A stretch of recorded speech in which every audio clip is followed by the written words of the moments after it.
प्यारे बच्चों, आप सभी का हमारे चैनल पे स्वागत है।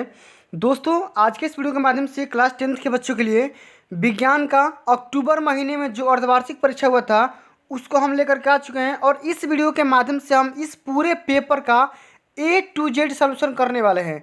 तो आज का वीडियो हमारा सबसे ज़्यादा मोस्ट इंपोर्टेंट है। वीडियो को ध्यान से देखना, वीडियो को एंड तक देखना, वीडियो को लाइक कर देना। चैनल पे पहली बार विजिट किए हैं तो चैनल को सब्सक्राइब करके साथ में सारे बेल आइकन प्रेस करना, क्योंकि इस चैनल के माध्यम से हर एक सब्जेक्ट की तैयारी कराई जाती है।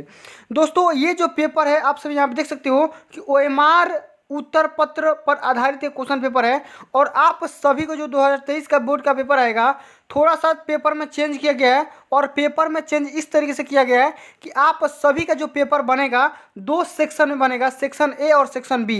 देखो, तो सेक्शन ए में आप सभी को MCQ क्वेश्चन पूछे जाएंगे जो कि 20 नंबर के क्वेश्चन पूछ जाएंगे और बाकी बचे 50 नंबर में आप सभी को डिस्क्रिप्टिव आंसर देना है, उसको लिखना है बोर्ड की कॉपी में। तो किस तरीके से लिखना है, क्या करना है, वो कौन सी गलती नहीं करनी है बोर्ड के पेपर में, आप सभी को इस वीडियो के माध्यम से बताने वाला हूं। और साथ में इसके जितने भी टाइप्स के क्वेश्चन दिए हैं सारे प्रश्नों को सॉल्यूशन इसी वीडियो के माध्यम से आप सभी को देने वाला हूं। तो आज का वीडियो हमारा सबसे ज़्यादा मोस्ट इंपोर्टेंट वीडियो है। वीडियो को ध्यान से देखना, एंड तक जरूर देख लेना, लाइक शेयर चैनल को सब्सक्राइब प्लीज़ कर लेना। चलिए, सबसे जो पहला क्वेश्चन है यहाँ पे देख सकते हो कि बहुविकल्पी टाइप का क्वेश्चन है। समझते हैं, सारे क्वेश्चन को समझेंगे, डिटेल में हल करेंगे, आराम आराम से हल करेंगे, थोड़ा सा भी घबराएंगे नहीं। क्वेश्चन बोल रहा है कि एक उत्तल दर्पण की फोकस दूरी क्या होगी जिसकी वक्रता त्रिज्या 32 सेंटीमीटर दिया गया है। तो देखो, सभी को पता होगा जो F बराबर क्या होता है R/2। ये मतलब कि F क्या है यहाँ पे फोकस दूरी, R क्या है वक्रता त्रिज्या। तो ये प्रकाश के लिए इस्तेमाल किया जाता है, लाइट के लिए। और यहाँ पे देखो दर्पण के लिए यहाँ पे R का मान दिया है 32 और हमसे फोकस दूरी का मान बोल रहा है, तो 32/2 कर दो, कितना निकल के आ जाएगा 16 सेंटीमीटर। आप सभी के यहाँ पे फोकस दूरी निकल करके आ जाएगी। ऑप्शन नंबर ब सत्य हो जाएगा। ठीक ना, इस तरीके से कर सकते हो। अगला क्वेश्चन ये है कि स्वस्थ आंख के लिए दूर बिंदु कितना होता है। देखो, यहाँ पे दूर बिंदु बोला है तो दूर बिंदु तो अनंत हो जाएगा, लेकिन यही आप सभी से बोलेगा कि स्वस्थ नेत्र के लिए निकट बिंदु कितना होता है, तो 25 सेंटीमीटर पे क्लिक करना। ठीक ना, लेकिन यहाँ पे बोल रहा है दूर बिंदु अनंत होता है। ठीक ना।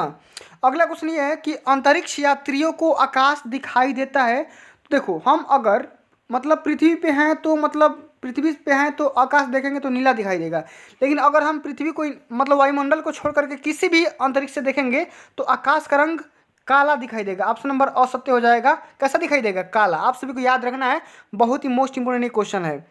ठीक है ना। अगला क्वेश्चन ये है कि एक लघु परिपथ में धारा का मान होता है। तो देखो, लघु परिपथ बोलेगा चाहे लघु पथन बोलेगा, ठीक ना, लघु पथन भी बोल देता है, ठीक ना, या लघु परिपथ बोल रहा है, तो दोनों का क्वेश्चन एक ही है, सेम है। ठीक ना, परेशान मत होना। तो एक लघु परिपथ में जो करंट की मात्रा होती है वो मैक्सिमम होती है। क्या होती है? मैक्सिमम, सबसे ज़्यादा होती है। आप सभी को याद रखना है। ठीक। अगला क्वेश्चन ये है कि बिजली के बल्ब का तंतु बना होता है। अब बताओ कि बिजली का जो बल्ब होता है उसका जो तंतु होता है किस चीज़ का, एलिमेंट किस चीज़ का बना होता है भाई? तो वो बना होता है टंगस्टन का। बहुत ही फेमस क्वेश्चन है, याद रखना इसे, ये बोर्ड के पेपर के लिए अति महत्वपूर्ण क्वेश्चन है। अगला क्वेश्चन ये है कि समतल दर्पण की फोकस दूरी कितनी होती है। तो देखो, समतल दर्पण जब बोलेगा तो समतल दर्पण की जो फोकस दूरी हो जाएगी वो अनंत हो जाएगी, इनफाइनाइट हो जाएगी। आप सभी को याद रखना है। ठीक। अगला जो क्वेश्चन है अति महत्वपूर्ण क्वेश्चन है और ये बोर्ड के पेपर के लिए तो सबसे ज़्यादा मोस्ट इंपोर्टेंट है कि मानव नेत्र द्वारा वस्तु का प्रतिबिंब बनता है। अब बताओ कहाँ पे बनता है? तो जो हमारी आँख पे जो हमारा वस्तु का प्रतिबिंब बनता है वो बनता है रेटिना पर। कहाँ पे बनता है? रेटिना पर। ऑप्शन नंबर 10 सत्य हो जाएगा। अब उपखंड ख को समझते हैं। इसमें केमिस्ट्री क्वेश्चन कुछ पूछे जाएंगे। क्वेश्चन इस प्रकार है कि निम्नलिखित में से कौन सा तत्व धात्विक है। अब धात्विक कहने की सेंस क्या है? यहाँ पे मेटल है। तो मेटल यहाँ पे देखो, फास्फोरस दिया है, फिर सल्फर दिया है, हीलियम दिया है, तो यहाँ पे लिथियम दिया है। तो लिथियम क्या हो जाएगा? हमारा धात्विक हो जाएगा, मेटालिक एलिमेंट हो जाएगा। ऑप्शन नंबर ब सही हो जाएगा। ठीक ना। अब यहाँ पे बोल रहा है कि यूरेनियम है क्षार धातु, उपधातु, अधातु, गैस या रेडियो एक्टिव तत्व। तो देखो, जो यूरेनियम है वो है रेडियो एक्टिव एलिमेंट है। वो क्या है? रेडियो एक्टिव एलिमेंट है, यानी कि तत्व है।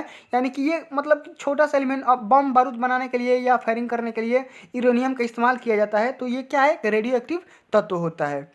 ठीक ना। अगला क्वेश्चन ये है कि सल्फर डाइऑक्साइड का जलीय विलयन होता है। अब बताओ सल्फर डाइऑक्साइड का जलीय विलयन कैसा होता है, अम्लीय होता है कि क्षारीय होता है कि उदासीन होता है कि उभयधर्मी होता है, आप सभी को बताना है। देखो SO2 का जो जलीय विलयन होता है वो होता है अम्लीय टाइप का। कैसा? अम्लीय टाइप का, याद रखना है, अम्लीय होता है, ठीक ना। अगला क्वेश्चन ये है कि क्षारीय विलयन का पीएच मान कितना होता है, 0 होता है कि 7 होता है कि 7 से कम कि 7 से अधिक का होता है। तो जब भी अगर आप सभी से क्षार का पूछे या क्षारीय का पूछे तो क्षारीय विलयन का पीएच मान 7 से अधिक होता है। लेकिन अगर वही आप सभी से बोल दे कि भाई अम्लीय विलयन का मान बताओ, अम्लीय विलयन का मान कितना होता है, तो अम्लीय विलयन का 7 से कम हो जाएगा, ठीक ना। क्या होगा? 7 से कम हो जाएगा। अगला क्वेश्चन ये है कि क्षारक के साथ हल्दी का रंग कैसा होता है। तो किसी भी क्षारक के साथ हम हल्दी अगर मिलाएंगे तो उसका रंग हो जाएगा भूरा, मतलब लाल टाइप का कह सकते हो कि लाल कलर का होता है, रेड कलर का। तो यहाँ पे भूरा लाल दिया है तो आप सभी को भूरा लाल पे टिक करना है, क्लिक करना है। अगला क्वेश्चन ये है कि 25 डिग्री सेंटीग्रेड पर जल का आयनिक गुणनफल कितना होता है। तो बहुत ही फेमस मतलब ये एक क्वेश्चन है कि ये होता है जल, मतलब देखो कहने का सेंस ये है, कमरे के ताप पर जल का आयनिक जो गुणनफल होता है वो होता है 10⁻⁻15। कितना होता है? 10⁻14। तो आप सभी को याद रखना है, ठीक ना। अगला क्वेश्चन जो कि अब देखो यहाँ पे बायोलॉजी क्वेश्चन आ गया कि पीत का निर्माण कहाँ पे होता है भाई। तो पीत का निर्माण पित्ताशय में, यकृत में, अग्न्याशय में या वृषण में। तो जो पीत होता है उसका निर्माण होता है, देखो कहाँ पे होता है, यकृत में। याद रखना कि निर्माण कहाँ पे होगा, यकृत में। लेकिन अगर पीत का अगर हम बोलेंगे कि इसका मतलब अगर कहने का सेंस है कि इसका स्टोर कहाँ पे होता है, तो स्टोर होता है पित्ताशय में, ठीक ना। लेकिन निर्माण बोल रहा है तो निर्माण यकृत में होगा। लेकिन अगर इसका स्टोर अगर स्त्रावण की बात करेंगे तो हो जाएगा कौन सा, पित्ताशय में, ठीक ना। चलो अगला क्वेश्चन ये है कि द्वार कोशिकाएं पाई जाती है। अब किस में द्वार कोशिकाएं पाई जाती है, जड़ों में, रंध्रों में या वात रंध्रों में या इन सभी में। तो द्वार कोशिकाएं हमारी रंध्रों में पाई जाती है, ऑप्शन नंबर ब सत्य हो जाएगा, ठीक ना। चलो अगला क्वेश्चन ये है कि प्रचलित रूप से ऊर्जा गृह कहलाता है कि ऊर्जा का जो घर है, ऊर्जा गृह कहने का सेंस क्या है, ऊर्जा का जो घर होता है इसमें कौन सा तत्व कहलाता है बताना है। क्लोरोप्लास्ट, राइबोसोम्स, लाइसोसोम्स या माइटोकॉन्ड्रिया। तो देखो एनर्जी का जो हाउस हम बोलते हैं, फैक्ट्री ऑफ हाउस मतलब फैक्ट्री ऑफ एनर्जी, तो फैक्ट्री ऑफ एनर्जी के नाम से माइटोकॉन्ड्रिया को जाना जाता है। इंपॉर्टेंट क्वेश्चन है, याद रखना है, ठीक ना।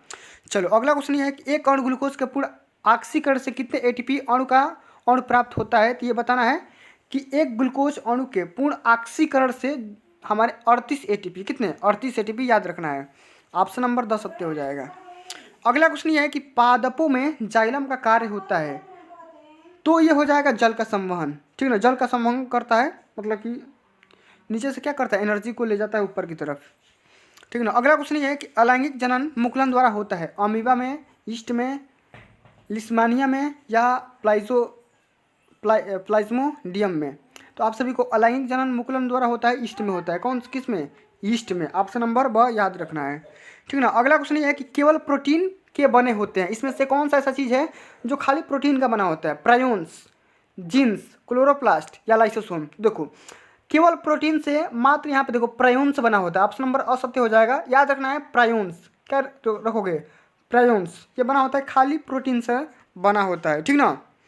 आप सभी बच्चों को याद रखना है इसको कि केवल प्रोटीन के कौन सा तत्व बना रहेगा, प्रायोन्स। अब देखो चलो ये तो खत्म हो गया, एमसीक्यू खत्म हो गया। अब एमसीक्यू को भाई ओएमआर पे कैसे करोगे इसको थोड़ा सा मैं बता दे रहा हूँ। उसके बाद आप सभी को जितने भी टाइप्स के इम्पोर्टेंट वर्णनात्मक प्रश्न हैं उसको भी हम इस वीडियो के माध्यम से साझा करेंगे। ध्यान समझना, एंड तक जरूर देखना। आइए सबसे पहले आप सभी को थोड़ा बता दे रहा हूँ कि एमसीक्यू पे कैसे मतलब कि ओएमआर शीट पे कैसे इसको हल करोगे। तो देखो ओएमआर शीट का सेंस क्या है, आप सभी को एक ओएमआर की कॉपी यहाँ पे मिलेगा, उस पर नंबरिंग रहेगा 1 2 3 4 5 ऐसे करके। उसका ऑप्शन रहेगा यहाँ पे ऐसे A B C और D, ऑप्शन ऐसे गोला में रहेगा, ठीक ना, गोला में ऐसे रहेगा।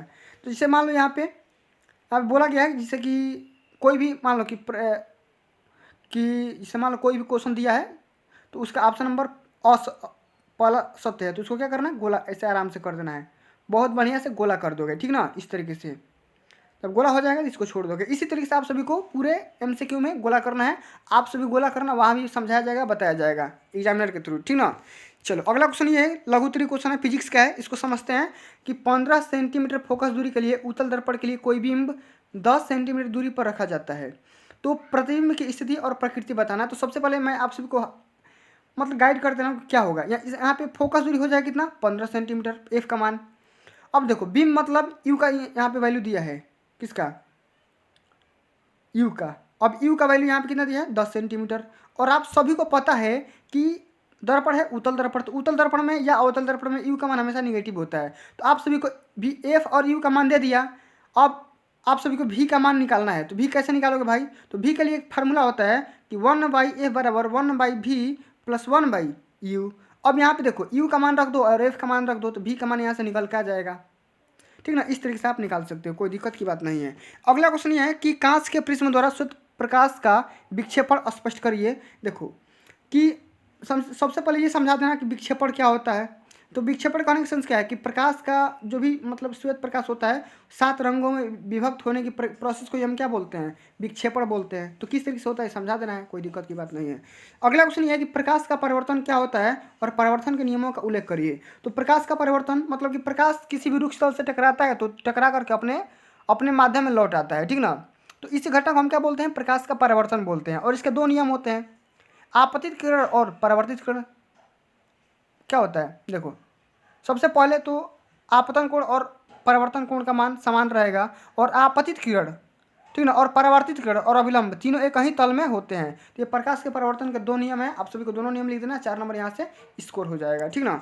अगला क्वेश्चन ये है कि दीर्घोत्तरीय क्वेश्चन है कि ओम का नियम क्या होता है भाई। तो ओम का नियम क्या बोलता है, जो करंट होता है मतलब ओम का नियम ये बोलता है कि V प्रोपोर्शनल I, ठीक ना।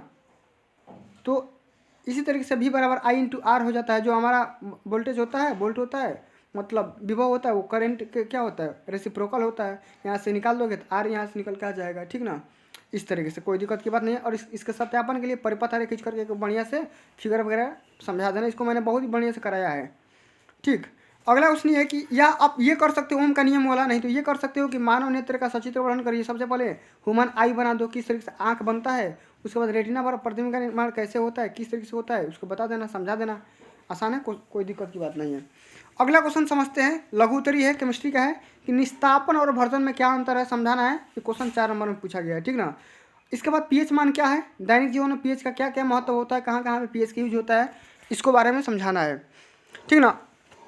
तो मैं थोड़ा सा आप सभी को क्वेश्चन दिखा दे रहा हूँ कि किस तरीके से क्वेश्चन पूछ जाएंगे, इसको समझ लो और तैयार कर लेना। नहीं होगा तो बता देना, मैं इसका सलूशन भी अपलोड कर दूंगा। अगला क्वेश्चन कि संक्षार के बारे में टिप्पणी लिखना है या विकृत गंधता के बारे में लिखना है। 6 नंबर में पूछा जाता है, 3 नंबर यहाँ से मिल जाएंगे।